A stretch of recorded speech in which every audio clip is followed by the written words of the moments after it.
전폭적인 폭로, KF-21 500대면 중국 공군 전멸, KF-21의 무서운 위력, 멀티런칭 방식으로 국이 동시상대, KF-21 한 대가 중전투기 17대 격추. 한국형 전투기 KF-21 보라매의 이륙에서 착륙까지 모습이 공개됐다. 특히 랜딩 기어를 접고 비행하는 장면이 최초로 공개돼 관심을 끌었다. 28일 오후 사천에 소재한 공군 제3훈련 비행단에서 미래전장을 지배하는 영공수호의 주역을 맡을 KF-21이 최초 비행 성공을 축하하는 기념행사가 열렸다. 이날 행사에는 이종섭 국방부 장관, 방위사업청장, 각 군 참모총장 등 군의 주요 지휘자와 국회의원, 무함마드 헤린드라 국방차관을 비롯한 인미정부 대표단, KAI 등 개발 참여업체 관계자, 주한 외국무관, 지역 주민 등이 참석해 KF-21의 최초 비행 성공을 축하했다. 참석자들은 KF-21이 눈앞에서 이륙하자 박수와 환호성을 쏟았다. 특히 랜딩 기어를 접고 원형을 그리며 빠르게 비행하는 모습에 한참 동안 눈을 떼지 못했다.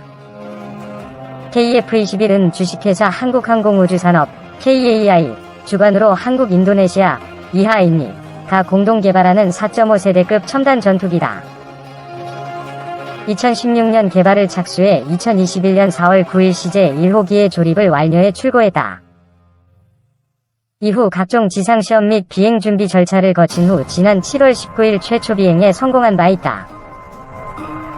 이종섭 국방부 장관은 지난 20년간 KF-21 개발을 위해 헌신해온 KAI와 방위사업청, 공군, 협력업체, 학계와 연구소에 감사한다.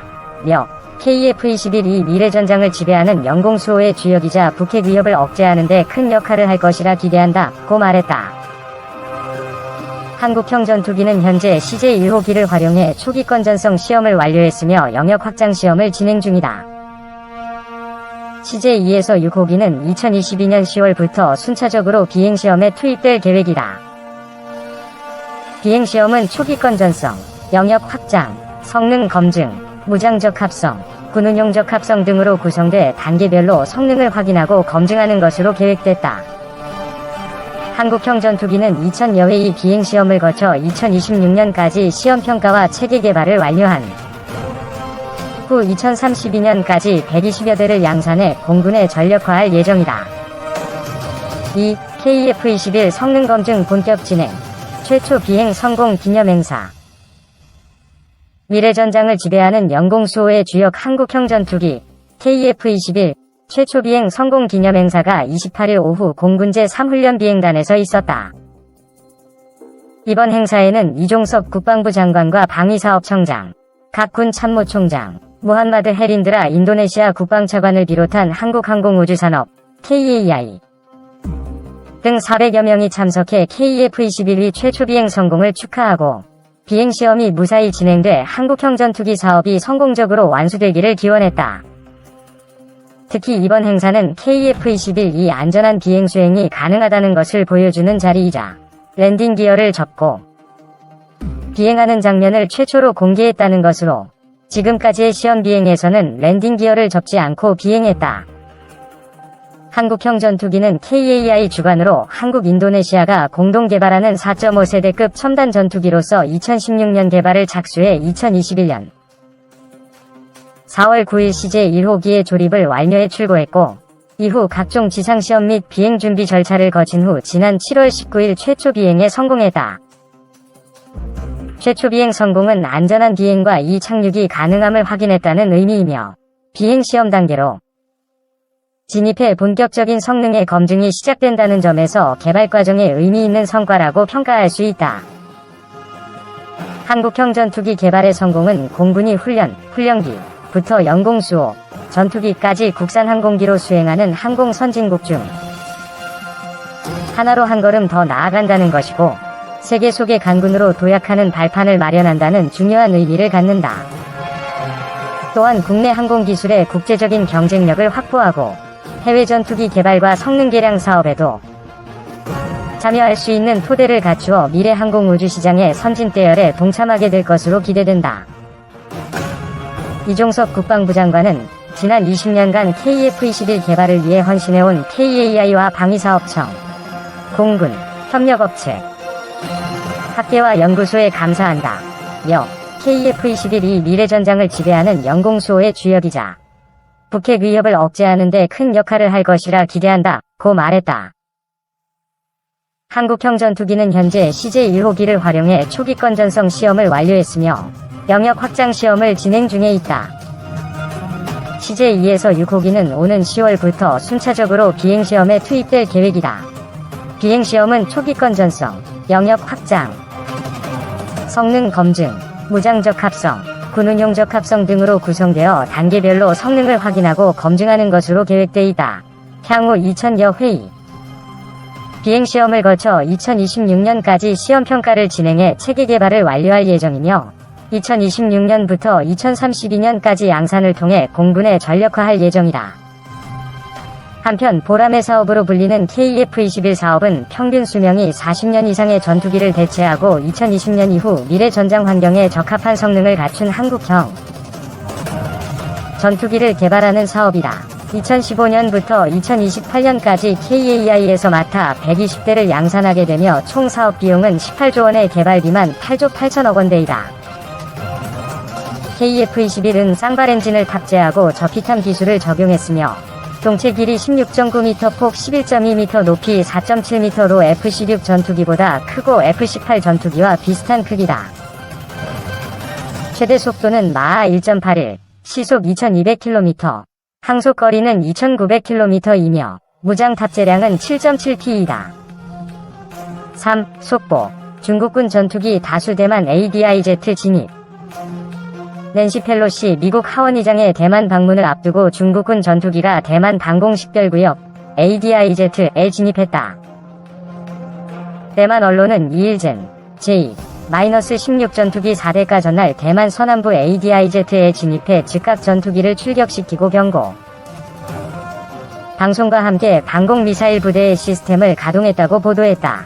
당시 대만 해협 중간선 근처에 젠-16 전투기 콩징 KJ-500 조기 경보기, 윈 Y-8 전자전기 등 다수의 중국 군용기가 비행하고 있었다고 한 군사 전문가는 설명했다. 자유시보는 항공기 위치 추적 정보를 제공하는 페이스북 계정 대만 서남공역을 인용해 중국 군용기들이 전날 오전 9시 5분 서남부 ADIZ에 진입했다고 전했다. 또 주변 상공에 대만 공군의 P-3C 대잠 초계기 외에 미군 P-8A 대잠 초계기, 미 공군 지상 감시 정찰기인 2-8C 조인트 스타즈, J-스타즈 등 3국이 군용기가 비행하고 있었다고 덧붙였다. 대만 국방부에 따르면 중국군은 올해 들어 지난달까지 139일 동안 623대의 군용기를 대만 ADIZ에 진입시켰다. 중국이 대만 침공 시 세계 질서 파괴 대만을 향한 중국의 무력 시위가 강화되자 군 의무복무 기간 연장 필요성을 제기하는 목소리가 대만 안팎에서 흘러나오고 있다. 대만 국방부는 지난달 총통부와의 국방회의에서 군 의무복무 기간을 4개월에서 1년으로 연장하는 안을 보고했다. 지난 2월 우크라이나 전쟁 발발 이후 대만 내부에서도 징병 제도를 강화할 필요성이 의회에서 초당적으로 제기되는 상황이다. 세계 최대 파운드리 반도체 위탁 생산 업체인 대만 TSMC의 류더인 회장은 중국이 대만을 침공한다면 경제 혼란을 초래할 뿐만 아니라 세계 질서도 붕괴할 것이라고 강조했다. 류 회장은 미국 CNN과 인터뷰에서 중국의 대만 침공 때 가장 우려되는 것은 중국이 아닐 수 있다 면서 이런 견해를 밝혔다. 그의 이런 발언은 미국 권력 서열 3위인 낸시 펠로시 하원의장이 2일 밤 대만 방문을 앞두고 미중 간 갈등의 파고가 높아지는 가운데 나왔다. 그는 인터뷰에서 우선 중국이 대만을 공격한다면 그로 인해 세계 질서가 바뀔 것이기 때문에 반도체 칩은 중요한 문제가 아니라고 짚었다. 아울러 중국과 대만의 양안 관계는 러시아와 우크라이나 관계와 달리 반전 입장을 견지하고 있다고 말했다. 4. 중국 전투기 조종사 훈련 기간 50% 단축, 속빈 항공모함 채우기. 중국이 전투기 조종사 훈련 기간을 최근 최대 절반가량 단축했다. 미국에 여전히 뒤처진 함재기 운용 능력을 따라잡겠다며 속도전에 나선 것으로 분석된다.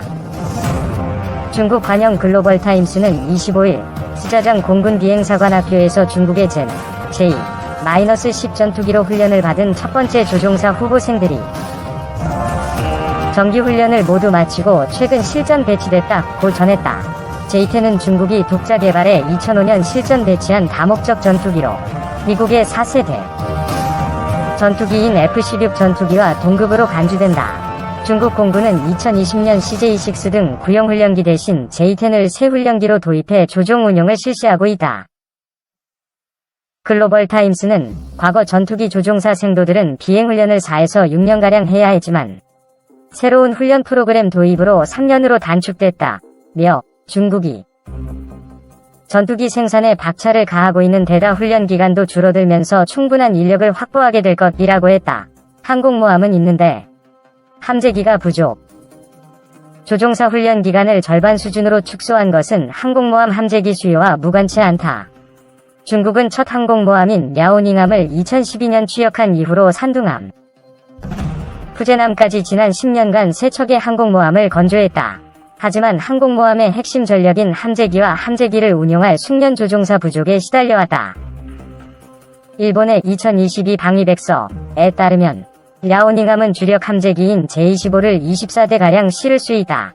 산둥함은 30에서 36대의 항공기를 탑재할 수 있지만 중국이 현재 운용 중인 제25 규모는 두 항공모함의 탑재량에 미치지 못한다. 또한 랴오닝함의 첫 번째 야간 이착함 공식 훈련은 취역 4년 뒤인 2016년에야 실시됐는데 이 역시 숙련된 함재기 조종사 부족 때문이었던 것으로 알려졌다. 항공모함은 내놨는데 탑재할 실제 전력은 불충분하다는 얘기다. 중국 항공모함이 미국 등 서방에서 속빈 강정이라는 평가를 받아온 이유이기도 하다. 해군 조종사 후보생 41%가 함재기 자격. 이 때문에 중국군은 최근 수년간 함재기 조종사 모시기에 열을 올렸다. 해군 조종사 양성기관인 해군항공대학은 수년 전부터 베이징대, 칭화대 등 명문대와 협력하여 전투기 조종사 후보생을 모집했다. 해군은 최근 웨이보 공식 계정을 통해 올해 예정된 전투기 조종사 후보생 모집을 마쳤다. 이들 중 약 41.5%가 함재기 조종사 훈련 자격을 갖췄다고 밝혔다. 글로벌 타임스는 전자전 장비를 갖춘 세 번째 항공모함 푸제남까지 등장하면서 더 다양한 전투기를 운용할 수 있는 조종